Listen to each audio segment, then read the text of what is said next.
생각하건대 현재의 고난은 장차 우리에게 나타날 영광과 좋게 비교할 수 없다는 그 사도 바울의 고백은 보이지 않는 하나님을 깊이 사랑하고 소망하는 모든 성도들의 마음일 것입니다. 사도 바울이 현재 자신이 받고 있는 고난은 고난이 아니야 라고 말한 것은 하늘에 소망을 둔 성도가 아니라면 할 수 없는 아주 놀라운 사랑의 표현인 거예요.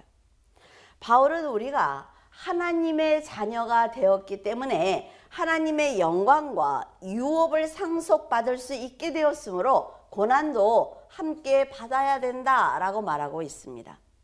세상에서 받는 고난은 장차 우리에게 나타날 영광과 좋게 비교할 수 없다고 하면서 그리스도의 영광이 얼마나 놀라운 축복인지 우리에게 가르쳐주고 있어요.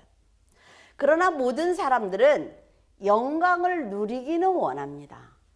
어때요? 우리가 하나님을 믿을 때 잘 살기만 원해요. 그런데 내 믿음이 성장하면서 또는 하나님의 길로 가기 위해서 나에게 고난이 오는 것은 원치 않는다 말이죠. 그래서 교회를 다니는 성도들이 기복신앙을 가지고 있는 거예요. 오직 자신만을 위해서 살아가고 있는 것입니다. 내가 교회를 다니는데 내가 왜 어려움을 당해야 돼?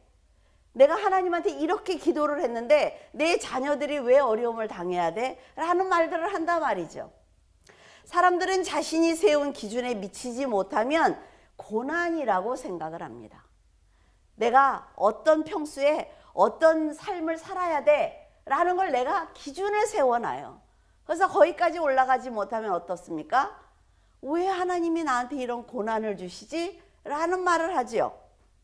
하지만 고난은 하나님의 형상을 닮은 사람들이 그 아담의 죄로 인해서 사탄의 종으로 이 세상에 태어나는 것 그 자체가 바로 고난입니다.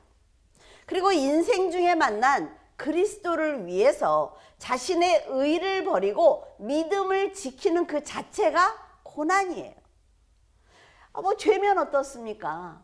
내가 원하는 대로 세상의 쾌락을 위해서 살 수 있죠. 그러나 믿음의 사람들은 그렇게 못한단 말이죠. 그 자체가 고난인 거예요. 이런 죄인이 그리스도로 인해서 영광을 받았다면 그리스도가 당한 고난도 함께 당해야만 합니다. 하나님의 자녀를 사망으로 이끈 그 악한 영과 싸우는 것이 바로 고난이라 말이죠. 영원한 영광을 소망하며 믿음의 자리를 지키는 것이 고난입니다. 그래서 우리는 인내해야 하는 거예요. 이런 사실을 아는 성도는 어두움에 빠지지 않기 위해서 고난을 감당할 것입니다. 그리고 지극히 크고 영원한 영광을 은혜로 받아서 누리게 될 것입니다. 이렇게 보이지 않는 소망을 위해서 현재의 고난을 참고 하나님의 긍휼하심을 기다린 사람이 바로 욥입니다. 욥기 21장 22절에서 27절에 그러나 하나님께서는 높은 자들을 심판하시나니 누가 능히 하나님께 지식을 가르치겠느냐. 어떤 사람은 죽도록 기운이 충실하여 안전하며 평안하고 그의 그릇에는 젖이 가득하며 그의 골수는 윤택하고 어떤 사람은 마음에 고통을 품고 죽음으로 행복을 맛보지 못하는구나. 이 둘이 매 한 가지로 흙 속에 눕고 그들 위에 구더기가 덮이는구나. 내가 너희의 생각을 알고 너희가 나를 해하려는 속셈도 아노라. 이게 바로 욥의 신앙입니다. 욥의 생각이에요. 자기가 왜 이 땅에서 살아가야 하는지 그 이유를 알고 있단 말이죠. 온 세상을 돌아다닌 후에 하나님 앞에 온 사탄에게 네가 내 종 욥을 주의하여 보았느냐? 그렇게 얘기를 하죠. 그 욥처럼 온전하고 정직해서 하나님을 경외하며 악에서 떠난 자는 세상에 없어 라고 하나님이 칭찬을 하셨어요.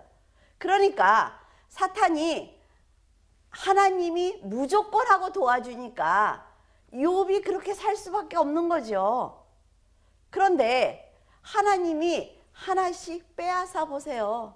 그러면 그가 분명히 하나님을 떠날 것입니다. 그러나 하나님은 끝까지 욥을 인정했단 말이에요. 그런 하나님이 왜 욥에게 고난을 주었는지 한번 생각해 보기로 하겠습니다. 인생에는 고난도 편안함도 있다는 것을 아는 것이 바로 욥의 신앙입니다. 고난은 육을 가진 사람들이면 누구나 겪을 수 있는 일이에요. 불행하게 산 사람도 편안하게 산 사람도 결국은 매한가지로 흙 속에 눕지요. 그래서 그에게 구더기가 덮인다는 것을 욥은 알고 있었습니다. 결국 나는 죽을 수밖에 없어. 그렇다면 내가 하나님을 만나는 그 순간까지 이 인생을 어떻게 살아갈 것이냐. 욥은 거기에 중점을 두고 살아온 것입니다. 그래서 그는 지금 자신이 당하고 있는 고난은 하나님의 저주가 아니라고 그래요. 인생 중에 겪게 되는 한 부분이라는 것을 인정합니다. 여러분들도 인정하시나요? 여러분들에게 어려움이 올 때는 어떻습니까? 아니 내가 이번에 21일 기도를 작정하고 했는데 내가 하나님 앞에 이렇게 많이 헌금을 하고 내가 이렇게 많이 헌신을 했는데 왜? 라는 생각이 든다면 욥의 신앙이 아닌 것입니다.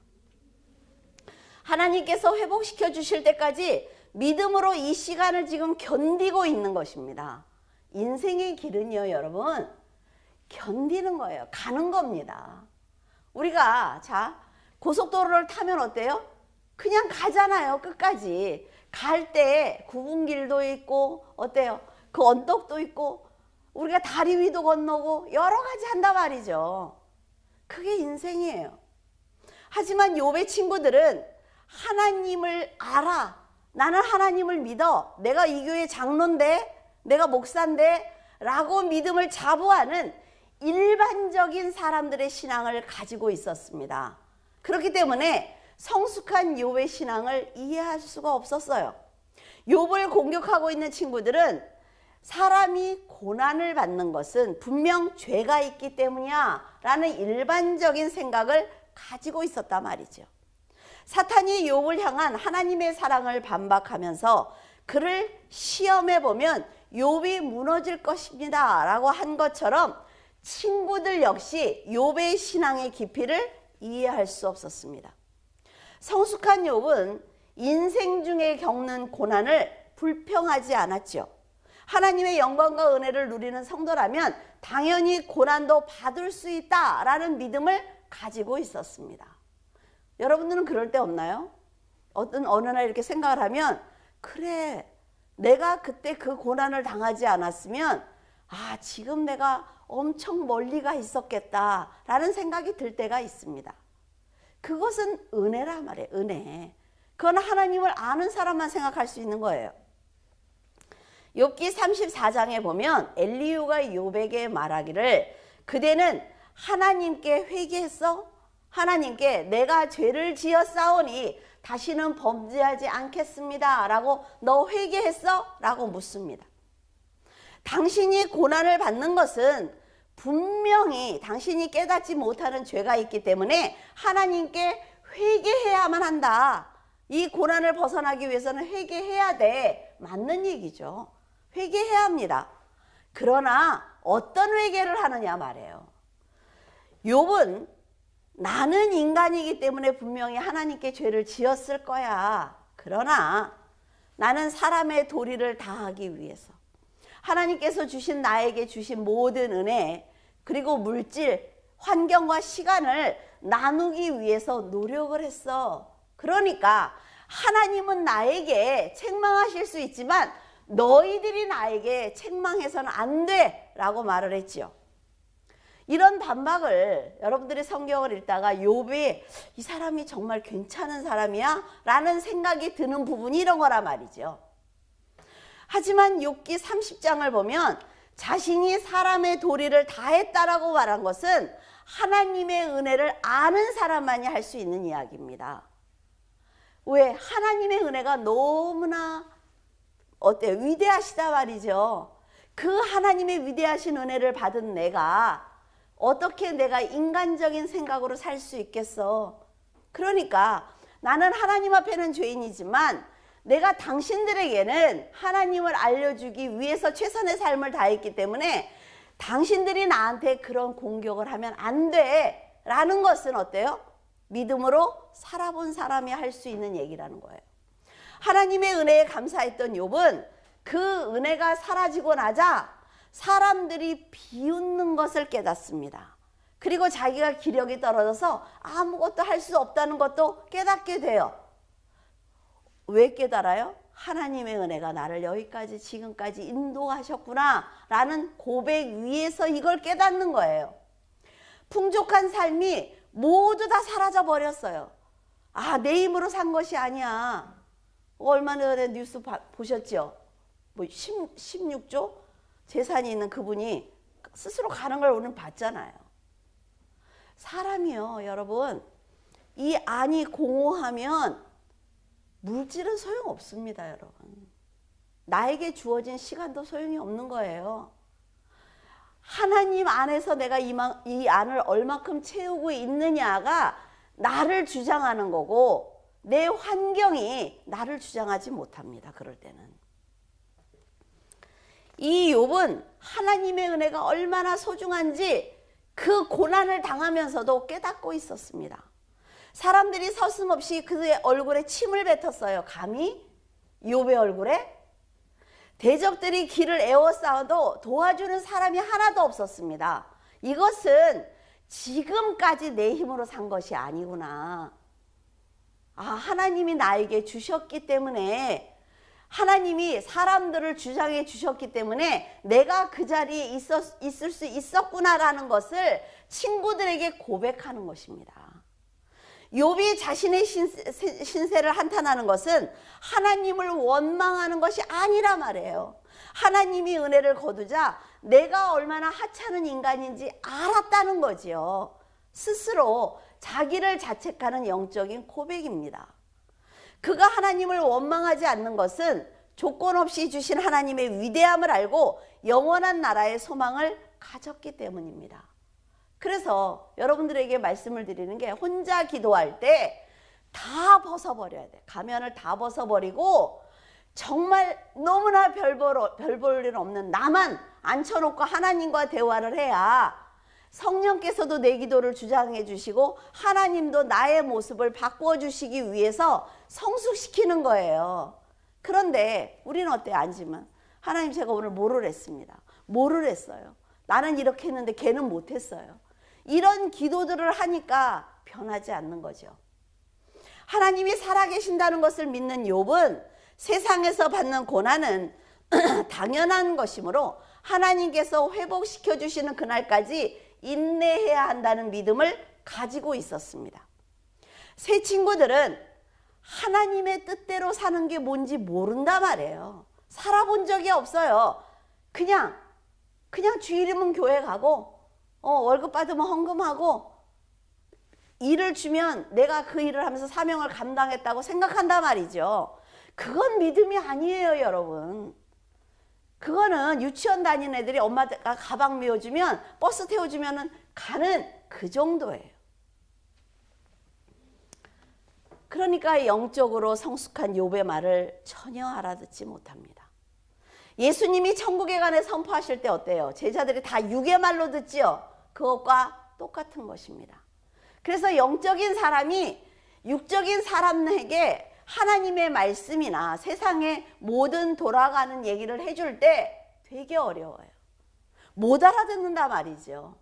왜? 눈앞에 보이는 것만 보는 거예요. 그러니까 내 눈에 보이지 않고 내가 모르는 것은 틀린 거야. 그러니까 어때요? 저는 그거 배운 적 없는데요. 제가 그걸 알지 못하는데요. 다른 사람들은 그런 말 하지 않는데요. 이런 말들을 한단 말이죠. 욥의 고백을 들은 엘리후는 당신은 무식하고 지혜롭지 않으므로 나는 당신이 끝까지 시험 받기를 원합니다 라는 어처구니 없는 말을 합니다. 죄가 있어서 저주를 받았다고 책망하는 친구들에게 욥은 그들의 말을 반박하기보다는 하나님이 얼마나 위대하신지를 전하고 있어요. 하찮은 자신에게 얼마나 많은 사랑을 주셨는지 고난을 받고 나서야 깨달았어, 나도. 그래서 내가 안 태어났으면 얼마나 좋았을까라는 생각을 한 거야 라는 얘기를 하는 거죠. 욥기 28장에 보면 이제 그냥 간단하게 줄여서 28장을 은이 나는 곳이 있고 금을 재련하는 곳이 있으며 철은 흙에서 캐내고 동은 돌에서 녹여 얻느니라. 음식은 땅으로부터 나오나 그 밑은 불처럼 변하였도다. 저는 이 한 구절에 깨졌어요. 와, 어떻게 욥이 이런 거를 다 알지? 너무 놀라운 거예요. 하나님이 주신 지혜가 아니면 알 수가 없는 거죠. 그런즉 지혜는 어디서 오며 명철이 머무는 곳은 어디인고 하나님이 그 길을 아시며 있는 곳을 아시나니 이는 그가 땅끝까지 감찰하시며 온 천하를 살피시며 바람의 무게를 정하시며 물의 분량을 정하시며 또 사람에게 말씀하셨도다. 보라, 주의 경외함이 지혜요 악을 떠남이 명철이니라. 제가 며칠 전에 경포대를 갔다 왔는데 바다를 보면서 욥기 38장이 생각이 나면서 와, 우리 하나님 대단하다. 어떻게 물이 이 선에서 넘어오지 않고 이 물이 줄어들지도 않고 정말 멋있더라고요. 하나님이. 와, 대단하다 하나님이. 욥이 얼마나 깊은 신앙을 가졌는지 모두 전할 수는 없습니다. 얼마나 멋있는 사람인지. 이것이 바로 욥이 천지를 창조하신 하나님을 이해하고 있는 차원이라 말이죠. 그래서 욥기를 여러분 다시 한번 읽어보세요. 저는 욥기를 읽을 때마다 우는데 그 사람들이 친구들이 얘기하는 차원과 그 위에 중간 단계에서 욥이 하는 말과 하나님이 하시는 말씀 이 세 단계를 놓고 한번 읽어보세요. 기가 막혀, 기가 막혀. 욥이 죄를 지어서 고난을 받는 것이 아니라는 증거는 그가 하나님을 경외하는 지혜를 가졌고 악을 떠난 명철을 가지고 있기 때문입니다. 친구들은 거듭난 욥의 신앙을 이해할 수가 없어요. 그러니까 뭐예요? 너 죄졌지? 회개해. 그럼 하나님이 용서하실 거야. 그럼 너 복 받을 거야. 이게 그들의 신앙이에요. 하나님이 복을 주면 너 천국 가지 않겠어? 이것이 이들의 신앙이라는 거죠. 그런데 욥을 믿어주신 하나님은 욥의 처지를 조롱하고 있는 친구들에게 진노하십니다. 우리들이 욥기 읽을 때 어때요? 이 친구들이 말에 다 맞는 것 같아. 그렇죠? 근데 읽을수록 얘네들이 왜 이런 말을 하고 있어? 라는 생각이 들 거예요. 하나님이 그들에게 진노하신다는 거죠. 욥기 38장 1절에서 4절에 그때 여호와께서 폭풍우 가운데 욥에게 말씀하여 이르시되 무지한 말로 생각을 어둡게 하는 자가 누구냐? 새 친구에게 하는 거죠. 너는 욥은 대장부처럼 허리를 묶고 내가 내게 묻는 것을 대답할지어다. 내가 땅에 기초를 놓을 때 내가 어디 있었느냐? 네가 깨달아 알거든 말할지니라. 저는 이렇게 하나님이 내가 땅에 기초를 놓을 때 너는 어디 있었냐? 그러면 이렇게 잘난 체를 하시냐? 막 이랬어요. 근데 너무 멋있는 거예요. 너무 멋있는 거예요. 하나님은 믿음이 있는 것처럼 하나님을 정말 잘 알고 있는 것처럼 욥의 고난을 조롱했던 친구들의 무지함을 책망하시면서 지금 진노하고 계십니다. 그러면서 인간이 생각할 수 없는 아주 차원 높은 창조의 역사를 말씀하기 시작을 해요. 땅에 기초를 놓은 것도 나야. 바다가 그 모태에서 터져 나올 때 문으로 그것을 가둔 자도 창조주인 내가 아니겠느냐라고 하셨어요. 욥은 영적인 말을 육으로 받는 친구들을 보면서 하나님께서 얼마나 답답하면 이런 말씀까지 하실까 이해가 되었습니다. 천지창조의 역사를 말씀하시자 욥은 하나님 앞에 서서 자기 자신을 봅니다. 정말 너무나 초라하고 벌레 같은 자신을 보는 거예요. 그러니까 뭐라 그래요? 나는 비천하오니 무엇이라 주께 대답할 수 있겠습니까? 정말 우리도 너무 뭘 잘못하면요 할 말이 없잖아요. 할 말이. 하나님 앞에 이런 겸손한 모습으로 선 거예요. 하나님은 못하실 일이 없으며 무슨 계획이든지 못 이룰 것이 없는 분이라는 것을 알고 있었습니다. 그런데 이제 이 사람들이 하는 말도 듣고 하나님의 말씀을 제가 들어보니까 귀로만 듣던 하나님이 아니라 눈으로 뵈면서 내가 얼마나 큰 죄인인지, 얼마나 하나님 은혜가 아니면 살 수 없는 연약한 자였는지 이제 깨닫습니다 라는 얘기를 해요.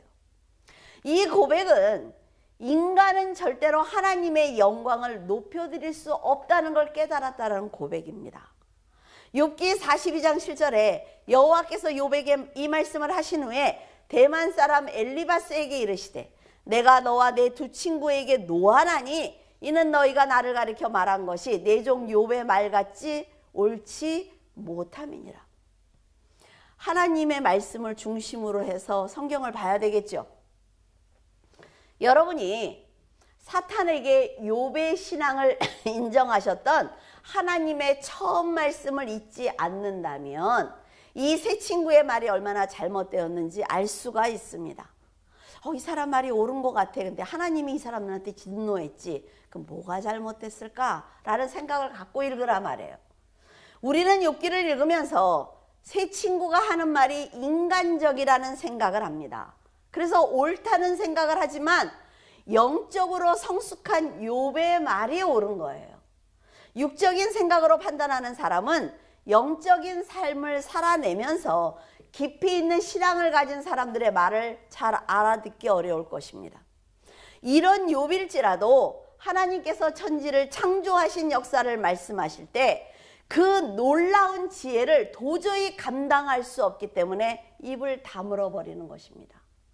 하나님은 욥에게 친구들의 죄를 위해서 번제를 드려라 라고 명령을 하시죠. 그러시면서 욥을 그들 위에 세워주십니다. 그러니까 하나님, 제가 영적인 권세를 가졌다는 걸 저 사람들이 알게 해주세요. 그래야 된다고 그랬어요? 아니요. 하나님과 나와의 관계가 잘 돼 있으면 사람들은 영적으로 그 권위를 인정하는 것입니다. 그래서 부모들도 마찬가지죠. 내가 너의 아버지야. 너 나를 존경해야지. 100번 말해서 소용없다 말이죠. 행동을 그에게 보여줘야 되는 거예요.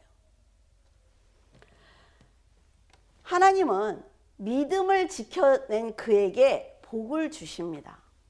근데 여기서 이거를 잘못 생각한단 말이에요. 하나님을 잘 믿으면 복을 받는 게 아니죠. 하나님의 권위를, 영광을 인정하면 하나님께서 욥을 사용하셔야 되기 때문에 세워주시는 거예요. 영원한 세계에 소망을 둔 욥은 부자로 살 때나 고난을 당할 때나 동일한 신앙을 가졌기 때문에 흔들림이 없습니다. 비록 세상에서 고난을 당할지라도 장차 자신이 누리게 될 하나님의 영광을 알기 때문에 그의 아내와 친구들의 핍박에도 흔들리지 않는 것입니다. 누가 옆에서 뭐라고 한마디 하고 막 팔랑귀야 막 이러고 또 울고 막 그러지 말라 말이에요. 하나님이 나에게 어떻게 하시는 분인지, 하나님이 내 인생을 어떻게 이끌어 가실지 안다 말이죠. 내가 어떻게 살면 되는지 알아요. 주위에 있는 모든 환경에 흔들리지 말라는 거죠.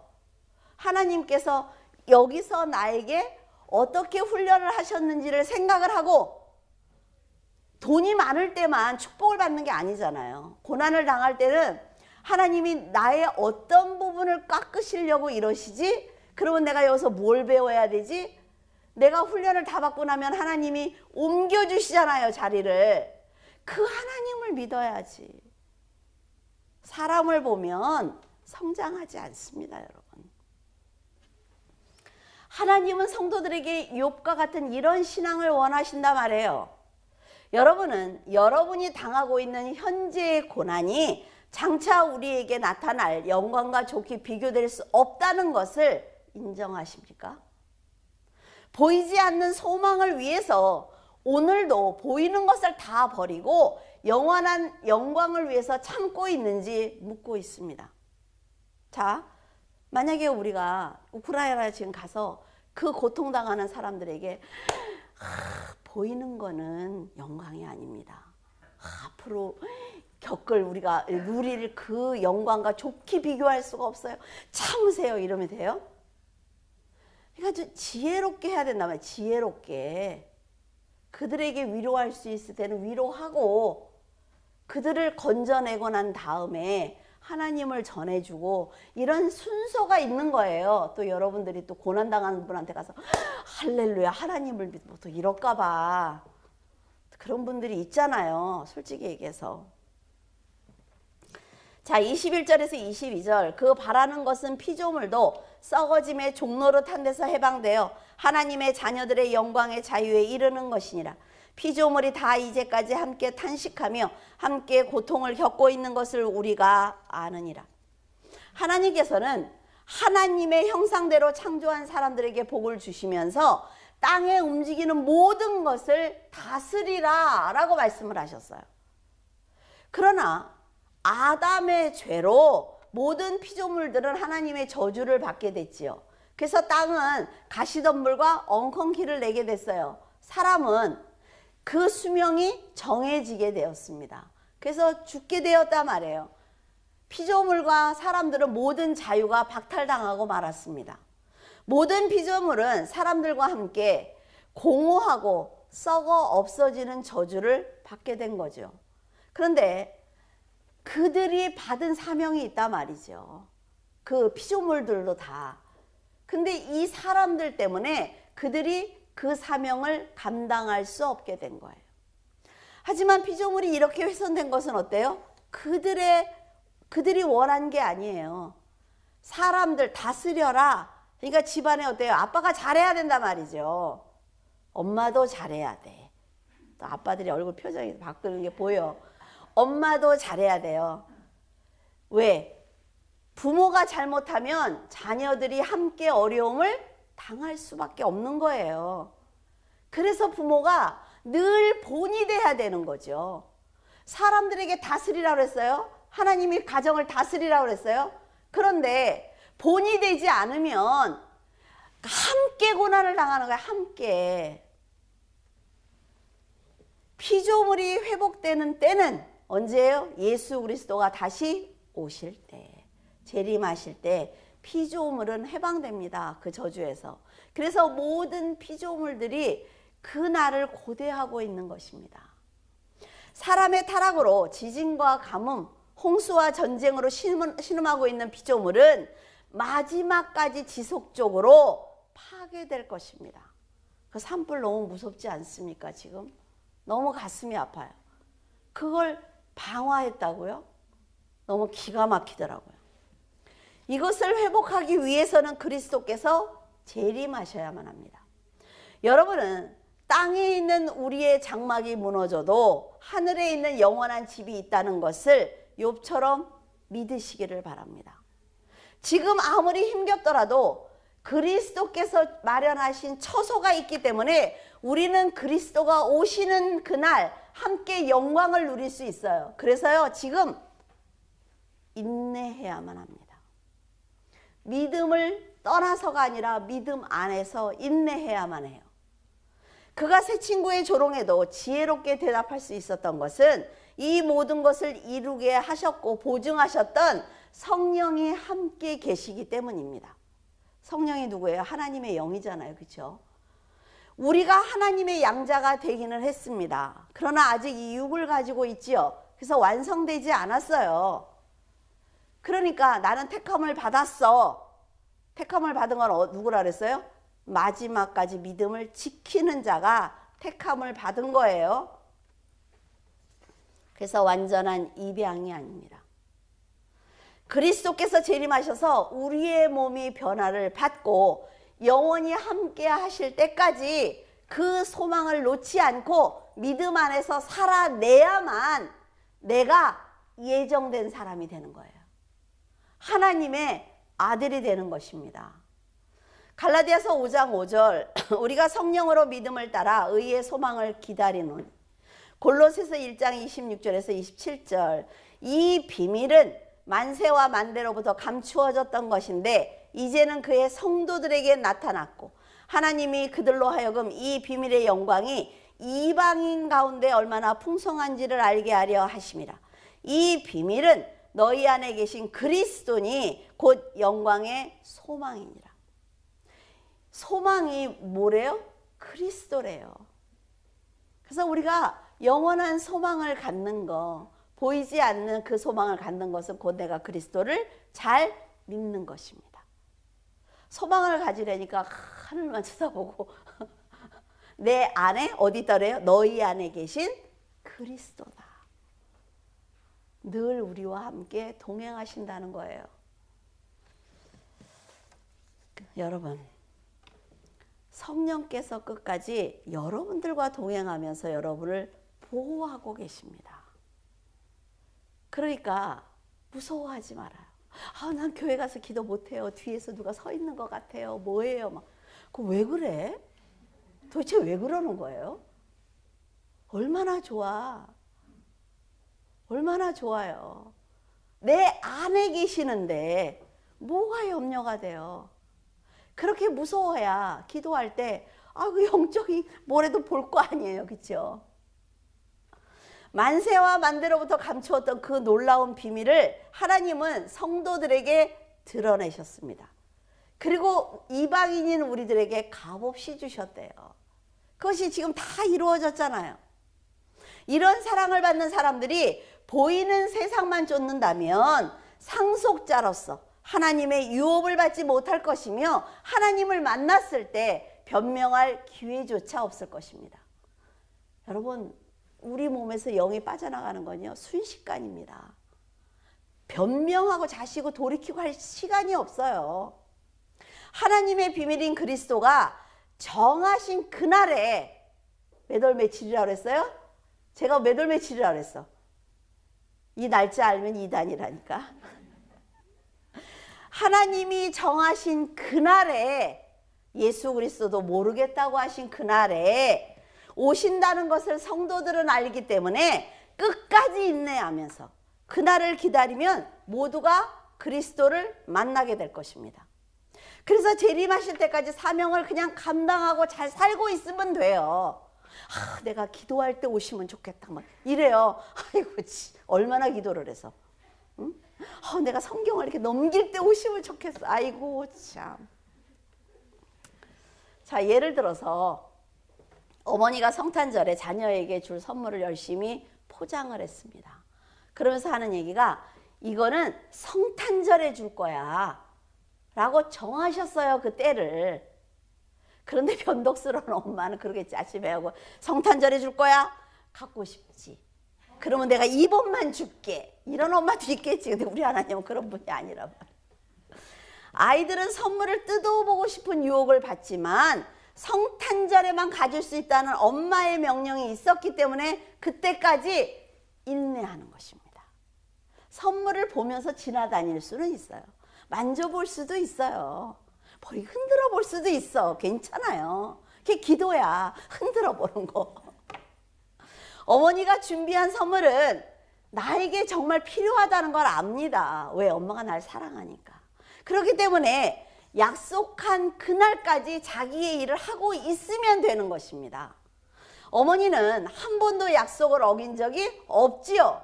그래서 자녀들에게 신뢰를 줘야 돼요. 그 선물은 내가 받는 것이 분명한 거예요. 그러니까 괜찮은 것입니다. 성탄절을 기다리면서 아이는 어떻습니까? 놀다가 넘어지기도 하고 울기도 해요. 배도 고프죠. 그리고 엄마에게 책망을 받기도 합니다. 숙제를 하면서 힘들어서 울기도 해요.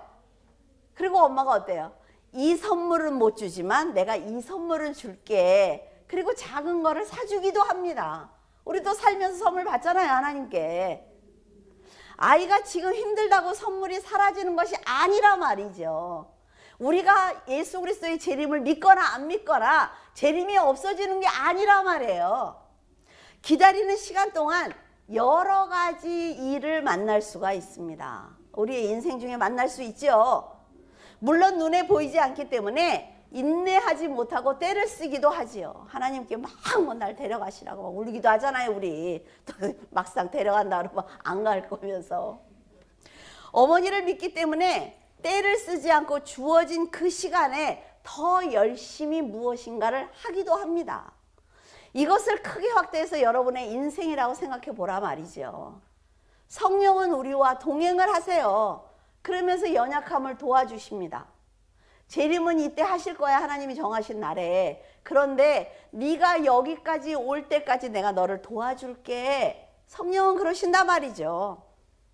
네가 인내만 잘하면 내가 이 구원이라는 선물을 분명히 너에게 줄 거야. 성령은 날마다 우리에게 말씀하세요. 그래서 우리의 선한 양심이 이걸 할까 말까 이 고민하는 것도 내 선한 양심이 있기 때문에 그래요. 그래서 거기 위에 믿음이 있어야 이겨내지요. 우리는 때가 되면 그리스도께서 재림하실 것도 알고 하나님의 놀라운 영광을 성도들과 함께 누릴 것도 다 알고 있습니다. 알고 있는 게 문제예요. 하지만 우리는 그때가 되기 전에 세상이 주는 고난과 죄의 짐으로 힘겨워서 울 때도 있고 심히 흔들릴 때도 있습니다. 괜찮아요. 여러분 괜찮습니다. 안 돼. 안 돼. 울면 안 돼. 울면 안 돼. 하나님을 그런 안 믿는 모습이 안 돼. 그러지 말고 그냥 제발 울어. 그냥 울면서 하나님한테 소리를 지르면서 울으세요. 그냥 하나님 제 마음이 이렇습니다라고 하세요. 괜찮아요. 안 온다고 믿음 있는 거 아니에요. 육체적, 정신적, 영적인 연약함으로 신음하기도 합니다. 어떨 땐 정말 믿음이 없어 보이기도 하잖아요. 성령은 이런 고난을 능히 이길 수 있도록 도와주고 계신다는 걸 믿으라 말해요. 성탄절로 기한을 정하신 어머니는 아이에게 필요한 다른 선물을 주면서 잘 견딜 수 있도록 도와주십니다. 이게 응답이에요. 우리가 지금 받는. 하나님께서 정하신 그날이 되면 구원의 선물을 주시겠지만 그때까지 잘 참고 견딜 수 있도록 성령은 믿음을 도와주시는 것입니다. 자, 26절에 이와 같이 성령도 우리의 연약함을 도우시나니 우리는 마땅히 기도할 바를 알지 못하나 오직 성령이 말할 수 없는 탄식으로 우리를 위하여 친히 간구하시느니라. 멋지죠? 성령이 도와주신다. 이거는 구원이 완성될 때까지 진리로 살 수 있도록 사람의 손을 붙들어 주신다는 뜻이에요. 그러니까 하나님을 이렇게 잡으면 된다 그랬어요? 안 된다 그랬어요? 성령이 그래서 우리의 손을 이렇게 잡고 가시는 거예요. 성도가 스스로 일어나기를 기다리시는 게 아니라 성도의 무거운 짐을 덜어주시기도 하고 일으켜 세워주시면서 붙들어 주시기도 하는 것입니다. 그래서 넘어져도 아주 넘어지지 않는 거죠. 성도들은 연약하기 때문에 감당하지 못하고 쓰러질 때가 있습니다. 분명히. 그렇다고 맨날 누워있으면 안 돼요. 누워있으면 뭐라 그랬어요? 가난이 군사처럼 온다 했어. 그런 거 싫어하잖아 또. 그렇죠? 그러니까 누워만 있으면 안 되는 거예요. 성령은 성도들의 고민과 아픔까지 탄식하며 대신 기도해 주시는 것입니다. 그래서 여러분이 막 마음에 분이 너무 많을 때 기도하기 참 힘들지요. 너무 화가 나서요. 하나님 전 기도 못합니다. 이게 사그러질 때까지 좀 기다려주세요. 이러지 말고 앉아서 성령께 기도하세요. 도와달라고. 내가 무엇인가를 못 보고 있으니까 분이 가득하니까 도와달라고 라는 기도를 하시면 정말 놀라운 일들이 일어날 것입니다. 이런 성령이 계시지 않았다면 우리는 진리의 길을 걷기 힘들었을 것입니다. 성령께서 성도들과 함께 하신다는 것, 험한 이 세상과 맞서서 싸울 수 있도록 지혜를 주신다는 것, 악한 자와 악한 영의 공격을 피할 수 있는 명철을 주신다는 것은 성도들에게 아주 큰 위안입니다. 자, 27절에 마음을 살피시는 이가 성령의 생각을 아시나니 이는 성령이 하나님의 뜻대로 성도를 위하여 간구하심이라. 하나님께서 성령의 생각을 아신다는 이 말씀이 우리에게는 굉장히 큰 위로가 됩니다. 굉장히 든든한 거예요. 자, 하나님은 성령이 철저하게 하나님의 뜻을 이루고 구원을 위해서 일한다는 걸 알고 계십니다. 하나님께서 계획을 세우셨죠. 구원의 계획을 세우셨어요. 그래서 예수 그리스도가 성취하셨죠. 이게 끝까지 완성될 수 있도록 성령이 일하신단 말이에요. 우리가 뭔데? 여러분이 뭔데? 하나님이. 아니 버려버리면 그만이지. 천국으로 데려가시기 위해서 성삼위일체의 하나님이 나를 위해서 일하고 계시는 거예요. 그런데 뭐가 두려워? 뭐가 그렇게 걱정이 많아요? 자, 그 한가운데 우리가 보호를 받고 있다는 것을 안다면 잠시 받는 고난으로 인해서 하나님의 나라가 보이지 않는다고, 내가 원하는 것이 지금 당장 나에게 오지 않는다고 죄를 짓는다고요? 그럴 수 없습니다. 그럴 수 없어요.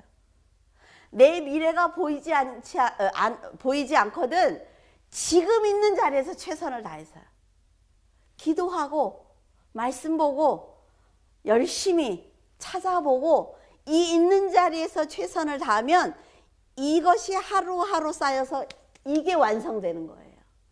이게 보이지 않는다고 여기서 울고 화를 내고 아무것도 안 하면 이건 없습니다. 무슨 말인지 알겠죠? 10년 전에 5년 전에 했던 기도가 지금 응답이 된다 말이죠. 그러면은 오는 길을 한결같이 살아야 되겠죠? 두려워할 것 없어요. 미래가 안 보인다고요? 하나님이 계시잖아요. 하나님이 지금 있는 자리를 허락하신 이유가 있겠죠? 두려워할 것 없단 말이에요. 지금 최선을 다해야 되는 것입니다. 하나님의 뜻을 몰라서 어떻게 판단하고 결정해야 될지 모를 때 성령 하나님을 의지해서 기도를 한다면 성령 하나님께서 하나님의 뜻을 알려주세요. 걱정하지 마. 하나님이 원하는 건 이거거든. 그런데 네가 지금 분이 많고 혈기가 많으니까 안 보이잖아 라고 말씀하시는 거예요. 이런 사랑을 받고 있는 성도들이 성령을 의지하여 그리스도를 더 잘 섬긴다면 하나님은 하늘의 문을 반드시 열어주실 것입니다. 그리고 성도들의 삶을 회복시켜 주실 거예요. 저는 그걸 믿습니다. 여러분들이 있는 자리에서 고난을 가지고 불평하지 말고 이 고난에 내가 배울 것이 무엇인가를 알아야 돼요. 그래서 내가 그 자리에서 받을 고난 안에서 내가 배울 걸 다 배우면 하나님은 스톱. 왜? 고난을 줄 이유가 없어요. 하나님이 원하는 고난을 얘가 다 알거든요. 뭘 배우길 원하는지. 근데 우리가 그 생각을 안 하는 거야. 왜 내가 여기서 이렇게 고난을 당하고 있습니까? 저 사람은 저렇게 잘 되는데. 이러니까 거기서 못 벗어나는 거예요. 자, 성령께서 일하실 수 있도록 여러분이 먼저 일해야 됩니다. 이건 굉장히 중요한 얘기예요. 먼저 기도해야 돼요. 성령이 탄식하기 전에 먼저 기도해야 합니다. 뭐가 좀 편안해지면 안 해. 그 문제가 해결되면 안 해. 그러니까 하나님이 재밌거든. 왜? 나는 이 아이하고 얘기를 하고 싶은데 뭘 많이 주면 안 해. 그러니까 계속 조금 고난을 주면 막 와서 울어. 그러니까 너무 재밌는 거야, 하나님이. 하나님이 그런 걸 즐거워하게 하면 안 돼요. 알겠죠? 먼저 찬양해야 됩니다. 찬양을 하면 영적인 권세를 얻어요. 여러분 한번 해보세요. 목이 찢어지도록 해보세요.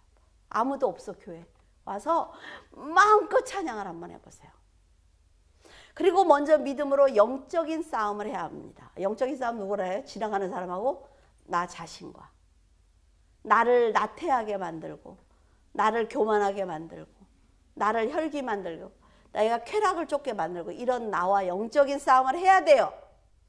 먼저 하나님의 이름을 부를 때 성령은 더 큰 은혜로 하나님의 뜻대로 살아갈 수 있도록 반드시 도와주십니다. 반드시 도와주세요. 저를 봐야죠. 그냥 집에서 밥하던 아줌마잖아, 아줌마. 저는 여러분들을 볼 때마다 제 지한테도 얘기했는데 볼 때마다 떨린다고 그래요. 여러분들이 세상에 나가서 여러분들이 하시는 일, 가지고 있는 지식, 감히 여러분들 앞에서 제가 하나님이 하라니까 하는 거예요. 여러분들보다 더 잘하는 말씀을 가지고 하는 거죠. 여러분들이 그러기 위해서 최선을 그 자리에서 다하면 하나님이 쓸 게 있으니까 그걸 갖고 사용하시는 거예요. 하나님의 나라를 소망하는 성도들도 힘들 때가 있고 감당하지 못하는 고난이 있습니다. 좌절할 때가 있어요. 힘들면 울고 좌절하면 알아두어도 괜찮아요. 그런데 아주 넘어지지는 마세요. 그것은 욥이 당한 고난처럼 인생 중에 만날 수밖에 없는 고난이기 때문에 진리의 길을 벗어나지 않는다면 반드시 구원을 받습니다. 반드시 받아요. 우리는 모두 영광스러운 하나님의 나라에 입성하게 될 것입니다. 우리의 믿음이 연약해서 빨리 가지 못할 수도 있고 그 자리에서 머물 때도 있겠지만 성령께서 지름길을 알려주시며 천국으로 갈 수 있도록 격려해 주실 것입니다. 성령께서 여러분을 돕고 계신다는 걸 믿고 있습니까? 세상에서 고난을 만날지라도 그리스도께서 여러분을 위해서 큰 울타리가 되어주고 계신다는 걸 믿고 있어요? 왜 두려워하십니까? 왜 두려워하세요? 나는 안 돼. 그래요? 아니요. 하나님께서 전체적으로 내 인생에 큰 울타리를 가지고 계시기 때문에 나를 빼앗기지 않는단 말이죠. 하나님께서 여러분 한 사람을 위해서 하늘과 땅과 세상과 사람과 환경과 인생을 모두 주장하고 계십니다. 여러분 하나를 하나님의 아들로 만들기 위해서, 그것을 성취하기 위해서 하나님은 날마다 일하고 계세요. 천사들을 동원해서 여러분들을 돕게 하려고 여러분이 만나기 전 사람을, 그 사람의 마음을 만져주고 계신단 말이에요. 믿으십니까? 정말 그 사람을 만났을 때 그 사람이 놀라운 말을 하고 변화받는 걸 볼 수가 있단 말이죠. 믿고 있다면 여러분은 하나님의 아들입니다. 성령이 충만한 성도이고 예수 그리스도의 희생을 부끄럽게 하지 않는 거룩한 성도입니다. 우리는 우크라이나의 침공을 보면서, 그 러시아를 보면서 언제든지 내가 원하지 않는 고난이 올 수 있다는 걸 배웠어요. 배우셨습니까? 배워야 돼요. 아, 하나님이 그렇게 급박하게 성도들에게 기도하라고 전하라고 하신 말씀이 이거였구나. 제가 정말 엘리야처럼 그렇게 능력이 많으면 얼마나 좋을까. 정말 한 걸음만 더 나가면 얼마나 좋을까. 전 그런 생각을 했어요. 너무 급해. 성도들에게 다 말을 해. 기도해야 돼. 큰일 나. 이게 뭘까라고 했는데, 자, 우리나라도 예외가 아닙니다, 여러분. 지금 대만 어때요? 긴장하고 있죠. 우리는 마주보고 있어요. 우리나라가 훨씬 더 위험합니다. 포탄 하나만 떨어지면 끝이에요. 우크라이나 사람들 보세요. 갑자기 아버지를 잃고. 그 사람들도 가정을 위해서 얼마나 열심히 일하신 분들입니까? 자유를 위해서, 나라를 위해서 얼마나. 그러나 한순간이잖아요. 남의 일이에요? 아니에요. 우리의 일입니다. 마지막 때에 전쟁의 소식이 들려올 거야 라고 말씀을 하셨어요. 그리고 가뭄과 지진과 어때요? 많은 일들이, 마지막에 그 많은 일들이 너희들에게 전해질 거야 하는데 우리는 이미 오래전부터 듣고 있어요. 말세의 마지막일 수 있습니다. 마지막일 수 있어요. 근데 저는 육로로 피난하는, 헝가리로 가는 사람들, 폴란드로 가는 사람들을 보면서 부럽다는 생각을 했어요. 솔직히 남의 전쟁을 보면서. 왜? 우리나라는 삼면이 바다예요. 어디로 가시겠습니까? 어디로 가세요? 부산? 옛날처럼 부산에 막 뻑짝뻑짝 다 모여서 갈 데가 없어요. 우리나라. 그들이 그 다른 나라 국경을 넘는 걸 보면서 저는 너무나 부러웠어요. 그래서 정말 그게 부러워서 울기도 했어요. 하나님, 우리나라 사람들은 어디를 갑니까? 정말 하늘만 쳐다보고 살아야 되는 이 백성들이 이렇게 타락을 해서 하나님 어떻게 합니까? 지금까지 우리가 누린 평화는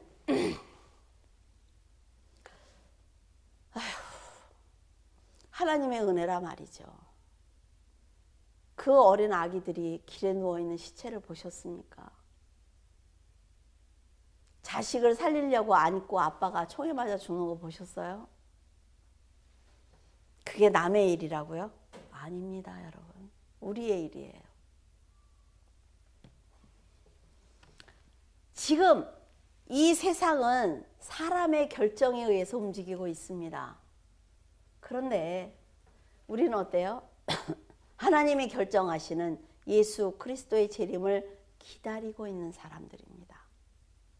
그러면 우리가 뭘 해야 되냐 말이에요. 뭘 해야 됩니까? 같이 막 다 이 대통령 후보들 보고 같이 욕만 하고 있어요? 뭐 하실 겁니까, 여러분? 여러분이 욕했다고 해서 그 사람이 대통령이 안 되고 그래요? 되잖아요, 그렇죠? 자, 하나님의 재림이, 예수 그리스도의 재림이 가까웠다는 걸 알고 믿음을 지키고 하늘에 더 큰 소망을 가져야만 합니다. 옛날에는 재림 얘기하면 어때? 이단이었어요. 그러나 그렇지 않습니다. 예수 그리스도의 재림은 우리 거예요.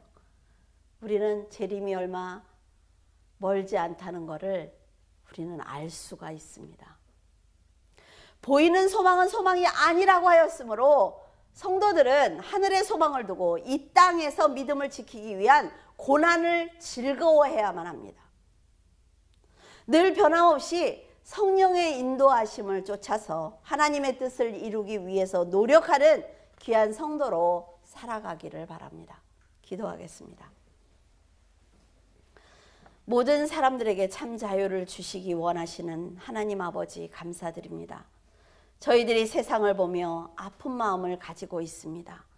서로를 미워하고 생명을 경시하는 현실을 보면서 과연 이 세상이 회복될 수 있을까 염려하는 마음이 큽니다. 하나님, 악한 자의 결정으로 인해 연약하기 그지없는 사람들이 죽어가고 있습니다. 우크라이나의 사태를 보면서 하나님께 간절히 원하옵기는 다윗을 공격하던 사울이 돌이킬 수밖에 없는 사건을 만나고 아들들과 함께 죽는 것을 보면서 하나님께서 손을 들어 이 상황이 끝이 날 수 있도록 도와주시기를 간절히 기도합니다. 하나님, 그 나라의 일이 남의 일이 아니라는 것을 저희는 압니다. 이 땅에 전쟁이 일어나지 않기를 기도하는 성도들의 기도를 들어주시옵고 아직 저희에게 기회를 주고 계시는 하나님의 마음을 살펴 회개하고 돌이키는 민족이 되도록 도와주시옵소서. 이 땅에서 아름답게 자라고 있는 아이들을 기억하시사 평화를 허락해 주시옵소서. 저희들의 부족한 기도로 우크라이나 국민들이 더 이상 생명을 빼앗기지 않게 하시고 서로에게 그들에게 평화를 허락해 주시옵소서. 오직 하나님께서 손을 드셔서 악한 자를 멈춰야 끝이 나는 전쟁인 줄로 믿사오니 하나님 저희들의 기도를 들어주시옵소서. 전쟁과 전염병과 지진과 기근의 소리가 끊이지 않고 들려오는 세상을 성도들이 믿음으로 바라보게 하시고 죄를 회개하게 하시며 영원한 나라를 바라보며 진리 안에서 살게 도와주시옵소서. 대선을 앞두고 있는 이 나라가 아주 무너지지 않도록 붙들어 주시사 저희들이 성령의 충만함으로 일어날 수 있는 기회를 다시 한번 주시옵소서. 위정자들이 하나님을 두려워하도록 그들의 영안을 열어주시옵고 국민을 아끼는 참된 마음을 그들에게 주시옵소서. 하나님의 울타리 밖으로 나가지 않는 믿음의 자녀가 되기를 간절히 기도하며 예수 그리스도 이름으로 기도드립니다. 아멘.